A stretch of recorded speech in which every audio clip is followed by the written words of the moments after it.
Particularly concerning are the accusations made by the Indian Parliament. The first accusation is that of a land scam. This was during Modi's tenure as Gujarat's CM. Several industrial firms need land in Gujarat for their initiatives during that time. As a result, they purchased land there. K Raheja Company paid 470 Indian rupees per square meter for land.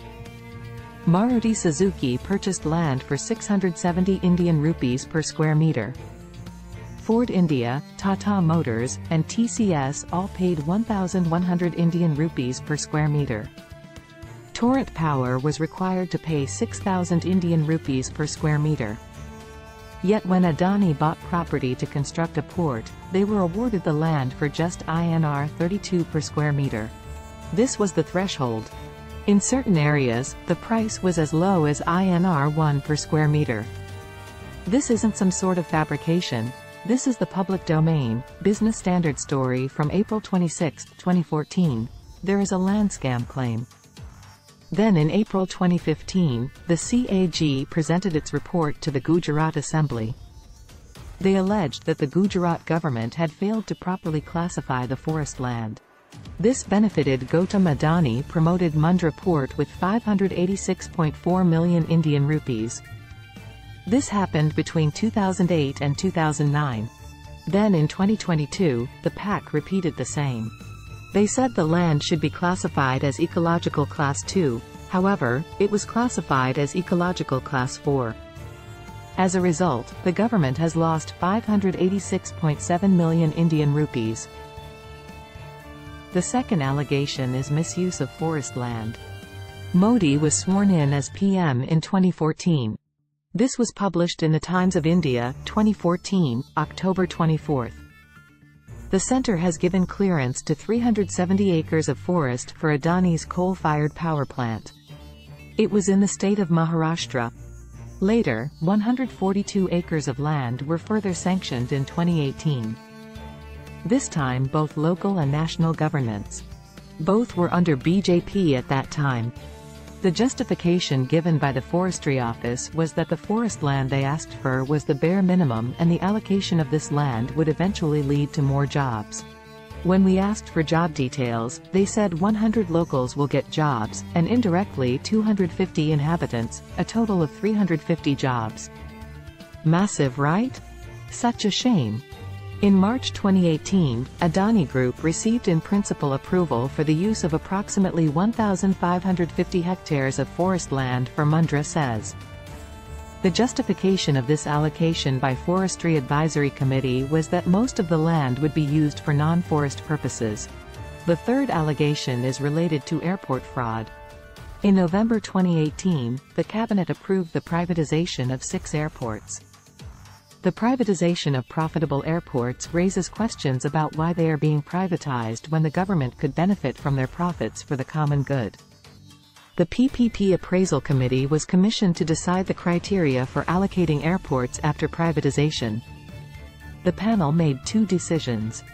First, any enterprise purchasing these airports must have prior experience in the field, and second, there is no restriction on how many airports a company can bid for. All 6 airports were allotted to Adani, even though Adani companies had no prior experience managing an airport.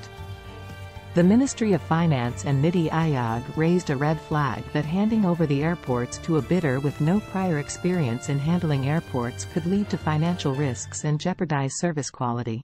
However, these red flags were never taken seriously, and Adani successfully won bids for all 6 airports. In the same vein as the airport scam, the Mumbai airport was also hijacked. The Mumbai airport was under the control of the GVK Group, and on July 28, 2020, the Mumbai and Hyderabad offices of the GVK Group were raided by ED. The office of Mumbai International Airport Limited, joint venture managing the airport, was also raided.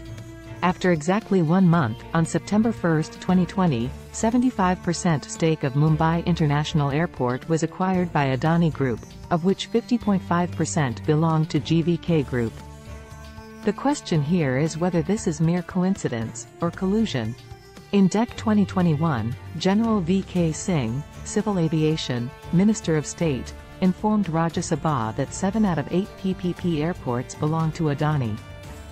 SBI underwrites the debt of approximately 127 billion Indian rupees owed by Adani's Navi Mumbai Airport in March 2022. This means that banks give financial support and cover litigation costs in case of a company's bankruptcy. Isn't this a golden offer? Now the fourth accusation is coal scam. This is what the opposition leaders said when Prime Minister Modi travels abroad. He is not working in favor of India. He works for Adani. He travels with you on your delegations. Meets heads of state during visits to India. He poses as if he is the Prime Minister, undermining the actual PM. He makes the world look to him as the remote control behind the Prime Minister or PM is a puppet in his hands. It is interesting that such accusations are not only made by opposition leaders but also by some BJP leaders. BJP leader Subramanian Swamy shared a story. One can verify these articles, which are easily available in the public domain. Let's look at the events in chronological order. In 2021, December, Adani Group has started exporting coal from its Australian mines. Climate activists have protested these coal mines in the past. In 2022 May, the Indian government reduced coal import tariffs from 2.5% to 0%. In 2022, June, the BJP government ordered Coal India to get ready to import 12 million tons of coal. In June 2022, NTPC awarded 83 billion Indian rupees worth of coal import tenders to the Adani Group. Again, is this coincidence, or collusion? In 2022 May, power plants were allowed the use of mixed coal containing 30% imported coal, until next March, without the buyer's consent. On May 26, an urgent coal blending order was issued in this regard in accordance with Section 11 of the Electricity Act. Congress leader Gaurav Vallabh raised a red flag in July, raising concerns the BJP government is working for his friends. As this became controversial, in 2022 August, this order has been revoked. However, in 2023, January, the central government instructed the electricity generation companies to use mixture of imported coal, up to 6% of their needs by September. Government officials told the press that the coal sourced from India costs around INR 1,700 to 2,000 per ton. However, coal bought from Adani may cost around 17,000 Indian rupees to 20,000 per ton. This exposes how the public sector companies cough up 10 times more for coal.